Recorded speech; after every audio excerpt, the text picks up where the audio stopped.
23 days left, man. Oh boy. 23 days left in the new 52. Sorry, folks, you're going to hear me piddle around the kitchen. I got to go to work at a certain time today. Not going to be there for long. But I just wanted to jump on and say good morning. This is Big Daddy for the Big Daddy Forever podcast. Hope you all doing well. And well, here in Flagstaff, we got a beautiful, dusting of snow. And a lot of folks say, oh my God, they're going to keep the snowball open. Shut up. No, they're not. We got a dusting. This is not enough to warrant it to keep it open. They still, I don't know, they still might have to do a little bit more snow making if they've been doing that at all. The snow that we had a couple weeks ago, since the last podcast, folks, that's still up there. But we had a little spout of warm weather, some rain. But hey, it's all good. It's the season, man. It's the season. 23 days left until, like I said, the end of the new 52. And just for some reason, I woke up this morning. I just wanted to talk about this whole birthday year, the changes and the challenges and all that good stuff. And I just looked out my back door, my back window, pulled the curtain back, and there's deer all over the place. I would take a picture, but I can't take a picture and record at the same time. But I think this is just meant for me. There's 1, 2, 3, 4, along with 3 babies. That's a beautiful sight. And they're just chilling. There's 2 babies right now pushing each other. I guess they're trying to tip each other out into the snow. Uh-oh. Sorry, mama. They just heard me laughing. They just kind of like looked up at the damn window real quick like, oh shit. Now they're kind of slightly walking off. I'm sorry. My bad. Anyway, this has been one incredible year. At the beginning of my birthday year, I was thinking, okay, we're going to wrap up everything what I've been learning over the last couple of years. I mean, everything. We're going to wrap it up. The learning, the teachings, lessons, whatever you want to call them. They were just a lot. And I didn't know how to wrap it all up. But let's go back to the beginning of 2024. A friend was trying to help me, and of course, it costs money. Help. That's one of the things I've noticed. Help costs money. If there's something that you really want, that you really feel that you need, some expertise in, what do? You ask for help, and of course, help nowadays costs. Could I went along with the said program? I could have, but then my own spirit just told me, hey, before you spend an insane amount of money that deep down that you don't have, that you can't afford to just dish out right now. How about we listen to ourselves for a change? Let's listen to what we got to say. Let's listen to us. We always talk about Miyamoto Musashi and how he has his famous quote, nothing, don't look outside of yourself. Everything is within. Everything that you need to get stronger, richer, faster is within. So I was like, okay, cool. Let's do this. So I started journaling. I started just writing down all my thoughts, my feelings, my everything, my words, all of it. I just started writing it all down, and nothing was petty. Nothing was nothing was off limits. I told myself that nothing is off limits. And sorry for the sniffles. I learned a lot about myself. Shout out to my homie. You know who you are. Thank you for offering for your help, and you probably feel like I dogged you out and didn't say nothing, but I just had to do this on my own, and I'm glad I did. Self-help is so much better. Meditation, being real with yourself, speaking your truth, speaking your mind, your vibes, feeling your flow, all that stuff. It's been beautiful. It was, and it is beautiful. It's coming to a close. I filled out one big ruled notebook. I got a few pages left, and I'm not being skimpy or chintzy on what I write. if I start feeling something else, I got a whole new journal waiting for me.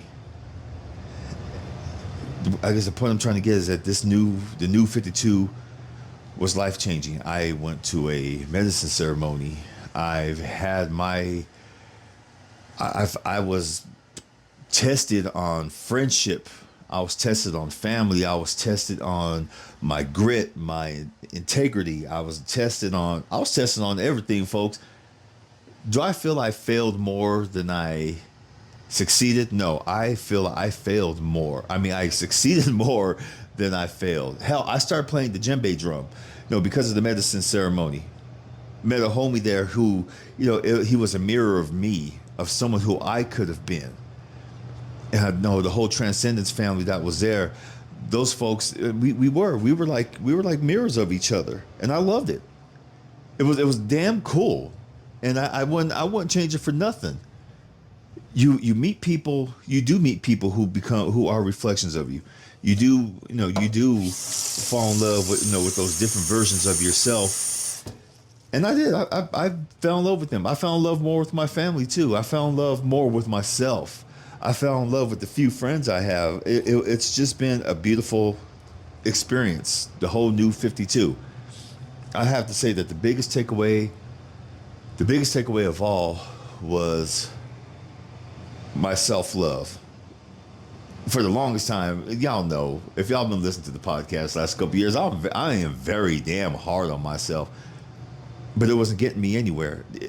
It was pushing me back more than it was helping me succeed. Real quick though, I think the biggest thing I did accomplish for myself is I quit drinking. It's mostly because my doctor thought I had hemochromatosis, and I covered that in several podcasts. Hemochromatosis basically is an iron overload in your system that, unchecked, it will kill you. It will start tearing up your organs, and when certain organs go, once it's done feeding on those, it starts affecting your heart. And unfortunately, once it starts affecting your heart, there's nothing you can do about it. I mean, there's nothing, absolutely nothing that you can fucking do. Got a test? No, I don't have it. Come to find out that I do have the genetic markers for high iron. But actually, I come to find out I have the genetic markers for a lot of damn things.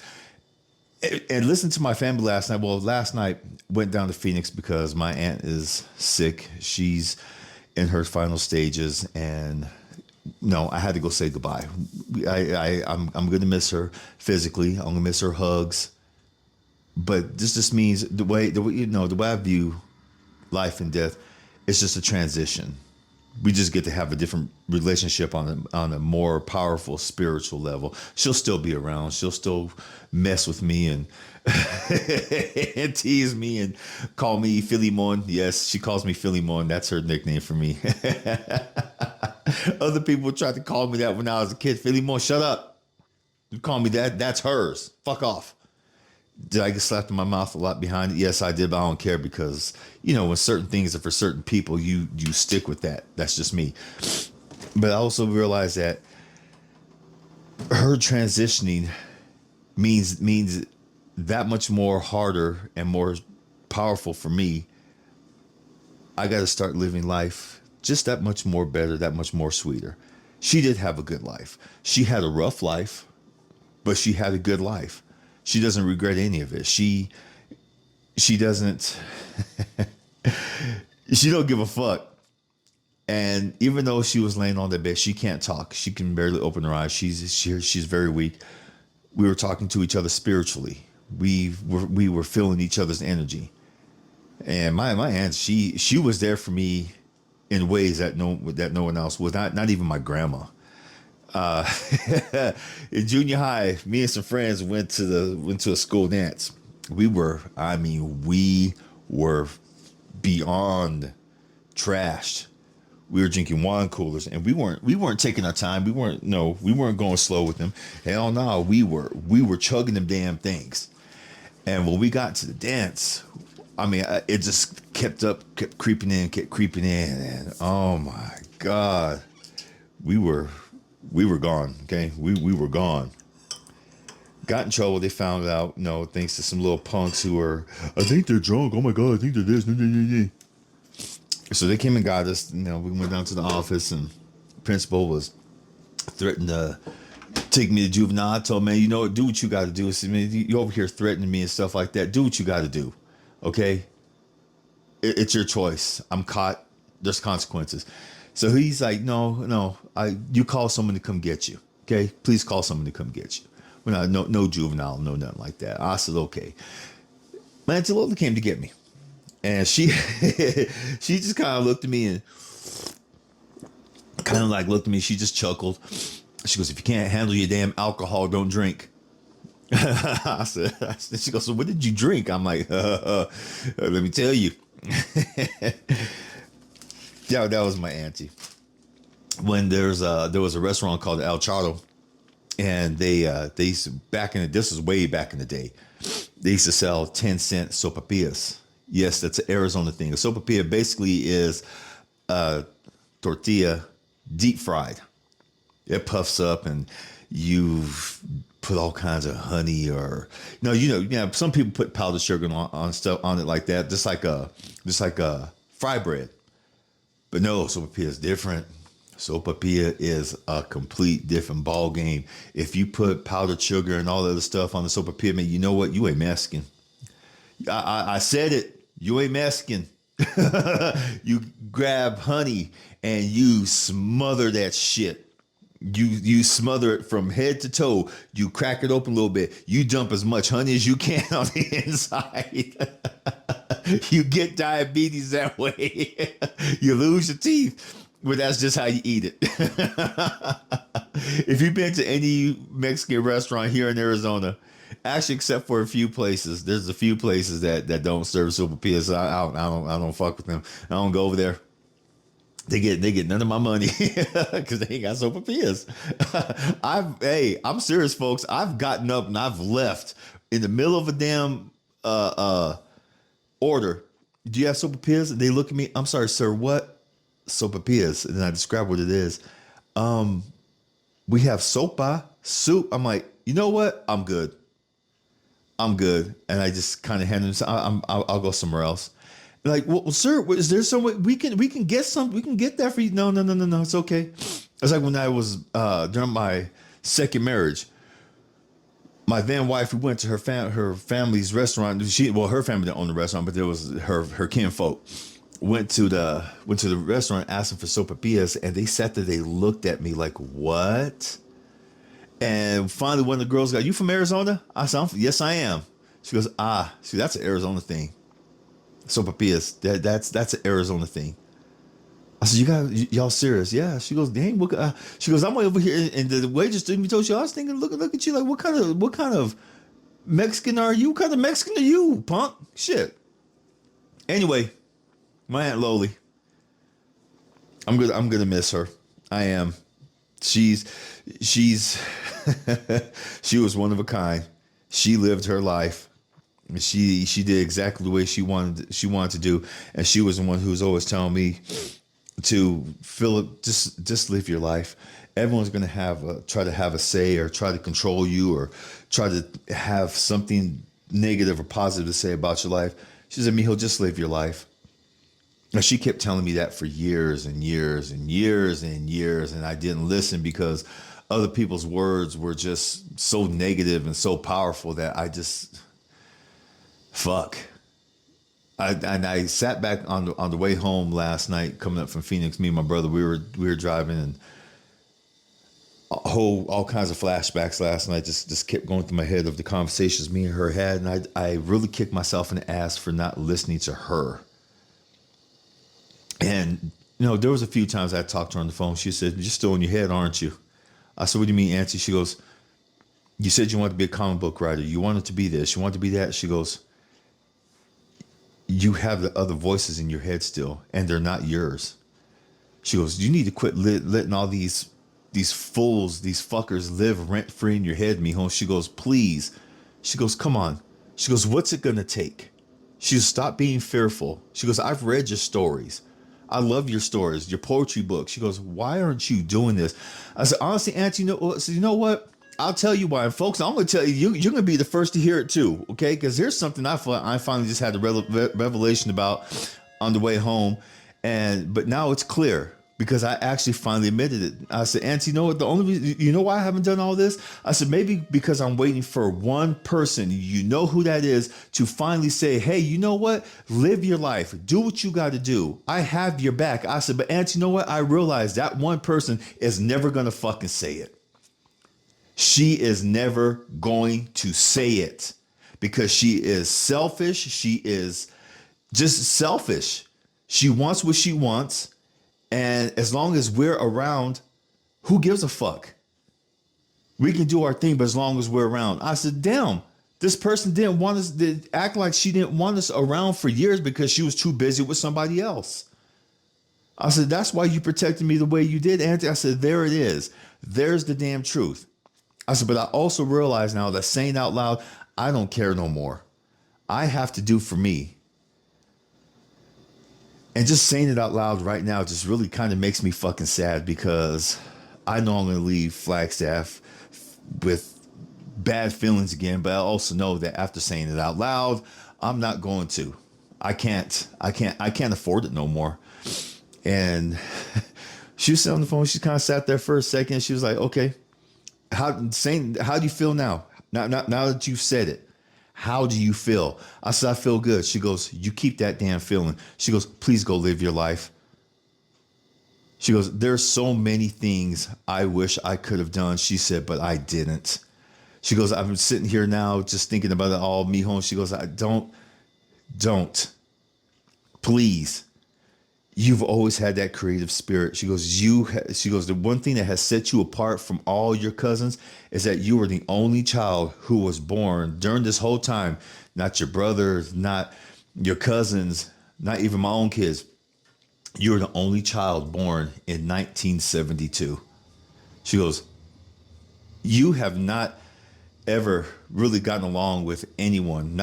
She goes, I'm not gonna lie, mijo. Not your brother, not your cousins. They all got along because they were all kind of born at the same time. And I said, why do you keep saying that, Auntie? She goes, because as you know, there's magic in everything. She goes, our family, Mahiko, all the way.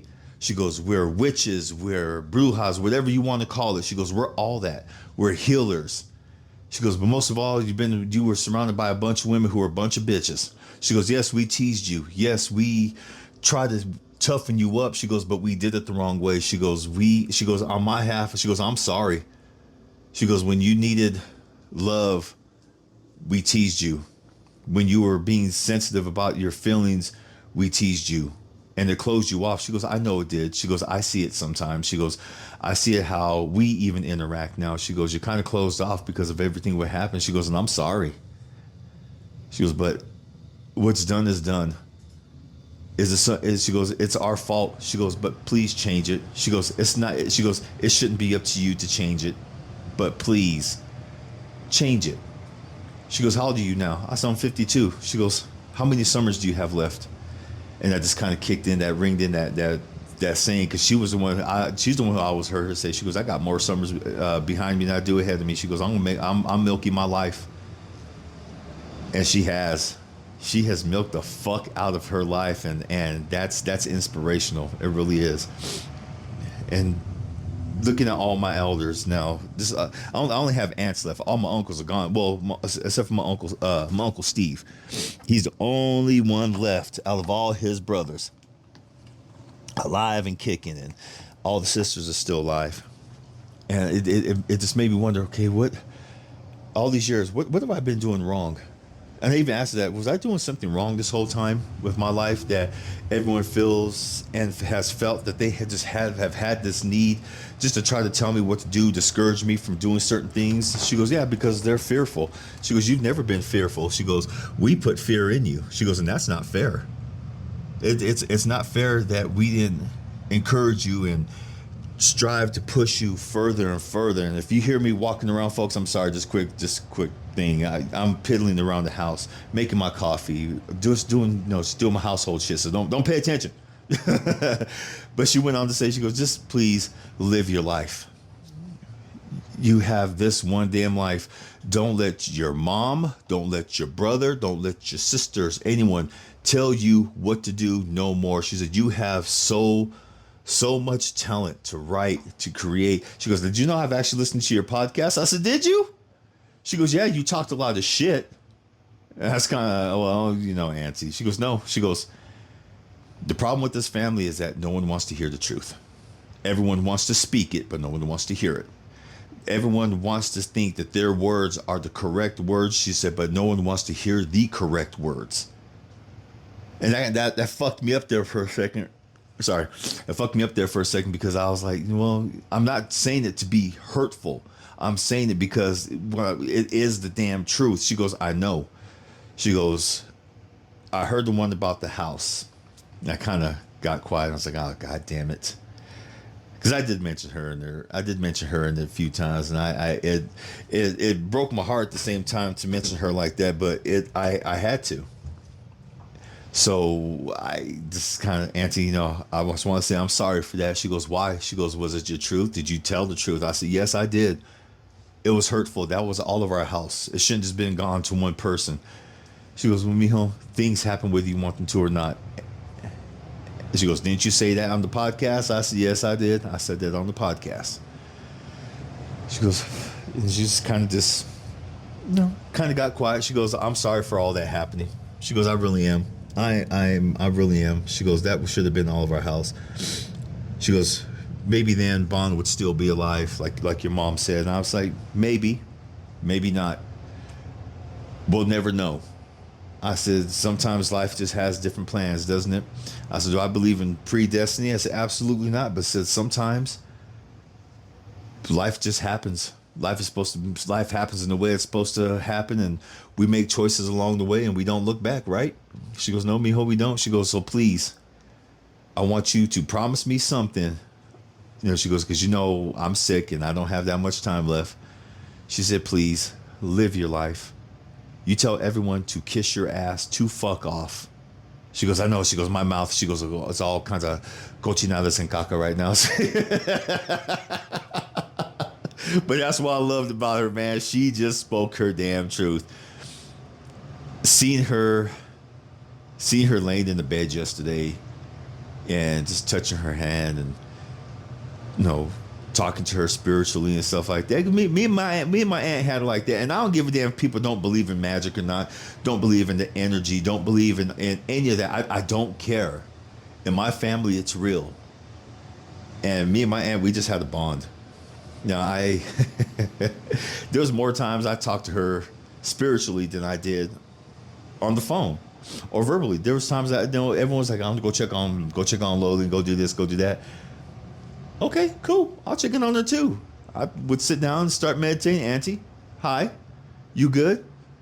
Hi, mijo, you scared me. Yeah. So what are you doing? Having my coffee. Oh, my bad. We finished the coffee, hit me back up. And then later on, I'd hear my mom and her and my cousin Pam talking, which is my Aunt Loli's daughter. Said, yeah, she was drinking the coffee. All of a sudden, she just kind of got startled and kind of like shook a little bit, like looked around. Oops. My bad. Enjoy your coffee, woman. The new 52, folks, taught me to love again. I really thought for a minute there that love, I was getting bitter. I was getting bitter again. I was just kind of more concentrating on getting in survival mode again. I was like, God damn, I don't want to be in this mode. I don't want to be in this mode. I learned something from everybody this year. Everyone who crossed my path or who has been in my life or everything like that, I learned a lesson from everybody this year, good and bad lessons. I learned that if you're going to talk with someone, if you're going to go on walks and you're going to completely ignore someone's feelings and when they want to talk to you about stuff and they just keep going back to certain dumbass things, then, you know, that person shouldn't be around you. Because if you can be there for that person in a certain way when they need you and you can drop everything for them, but they can't do the same for you.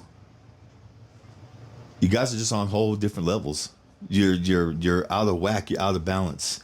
If someone can see you clear as day and turn around and look the other way when they see you somewhere else, you don't need them in your life. If you're looking for closure, closure will come. If you're looking for a chance to move on with your life, and you keep asking the universe, man, or if you just put it out there in general, I need a change. I need a change. And guess what? That change is going to come. But will you accept it? Will you take the change that the universe is trying to give you? I learned this year that every time the universe shows me a chance to grow, to level, to be the person who I wanted to be this whole time, I'm going to take that damn step because I asked for it. I don't want to be like other people who ask for change and the change comes and they come up with goddamn excuses of why not to do it. I've seen that too much with family and friends. I need to change. I'm sick of this. I'm tired of this. But they don't want to take that leap. They're too comfortable with that money that they're making. They're too comfortable in the position that they're in. They're too comfortable with just being treated like shit. No one should ever have to be comfortable being treated like shit, especially at their job. My boss is an asshole. Well, then do something about it. Well, I got bills to pay. Well, don't fucking bitch. Don't complain, because I'm not going to hear it no more. Coming up on 53, shit. It's, to me, 53 is going to be the finale. This is act 4. This is act motherfucking 4, and this is the finale. No more will I put up with anyone's or hear anyone's damn excuses or bullshit. It is all about empathy for me, but that empathy is only going to go so far. I'm going to start believing people who they are when they show me it. It's going to be up to me. Do I still want you in my life, or do I want you out? Do I still want you to be a part of who I'm growing into? Or do I want you to try to level up so, we can run together? But then again, I just hearing all that, me saying all that, I'm like, you know what? You can't force people to level up. Only I can do is level up on my own and meet the people who are supposed to be there at that level. And I've been meeting a lot of people lately who I realize that the more I level up, the more I try to be good with myself, not for anyone else, good with myself. Man, I have. They've been coming into my life. They've popped up. They've said little things here and there, and then sometimes it's people from my past who, all of a sudden we see each other again. We're like, hey, you feel good. Your energy feels good. What you been doing? Man, hey, I've been doing this. I've been meditating. I've been journaling. I've been living life. I've been smiling more. I've been getting rid of the things that don't serve me no more. I've been just observing life in a different manner, in a different way that makes me want to just live, that makes me want to grow. And hey, Philip, I feel you. I feel you. I've been doing the same damn thing, man. And I see them too. But like I said, not everyone's going to level up at the same time. Sometimes the people who don't want to level up, you got to leave them behind. You do. You got to leave them behind. One of the biggest things I noticed what happened with me this year. Oh, boy. There was someone from my past who I actually thought that for a minute, I wanted to be with this person after certain events happened. And we're not. We don't even speak no more. Matter of fact, I don't even consider her a friend. After she showed me exactly where I stand with her and everything, I've tried talking with her. I've tried to keep a friendship going with her. But I realized that once you go too far with someone like that, once you have a stank ass relationship, it's gonna stay stank. It's not going to grow. It's not going to evolve. It's not going to do anything like that. It's the whole thing of if they cheat with you, they'll cheat on you. Yep. I remember hearing that a long time ago. If they cheat with you, they'll cheat on you. So it's best if I just leave that part of my life alone. There's a lot of things I'm learning to walk away from. There's a lot of things I'm seeing now that they are what they are. There's certain relationships, they've just gone as far as they're going to go. And you know, it's no harm, no foul against anyone. It's just life. You're going to level up in certain ways. You're going to come up in certain ways.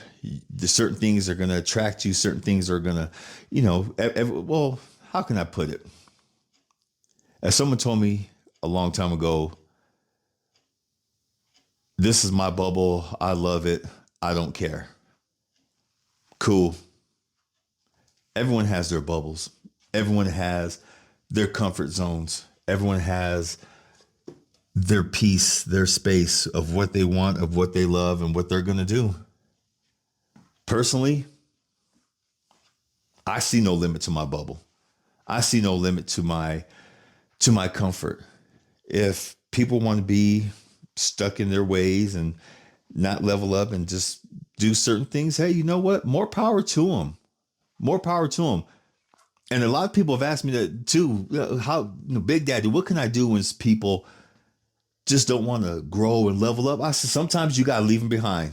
Leave them the fuck behind. The new 52 was all about growing for me. It really was about leaving people, places, and things behind that don't serve me no more.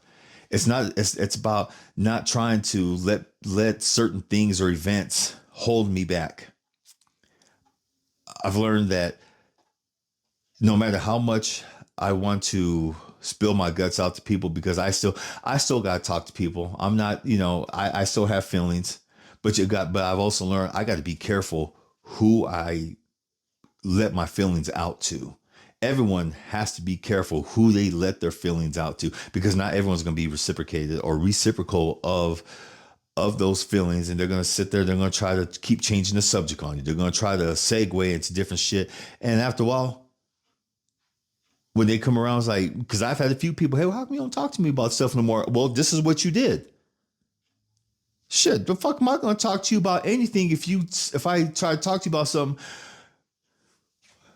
Phil, just take a deep breath. That's all you got to do. This is why my life isn't so easy and so carefree, because sometimes you just got to let it go. Okay, but I can let it go if you just let me say something. But if you don't want to hear it, that's fine. I won't fuck with you about certain things anymore. A lot of people have told me that lately. They don't fuck with certain people about certain things anymore because they feel like their feelings get invalidated. Hey, and I know what you guys mean. I know how you guys feel. But there is some truth to that. Sometimes people just don't want to hear it. Sometimes people just would rather you be who you are in the comfort of their eyes than to realize that, hey, maybe this person is actually leveling up. I don't want to lose their friendship. Folks, you're going to lose a lot of things in this life. That was the biggest takeaway for me for the new 52. The more you build, the more you let go.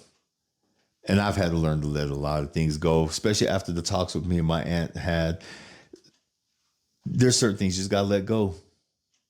And I'm happy to. I don't give up.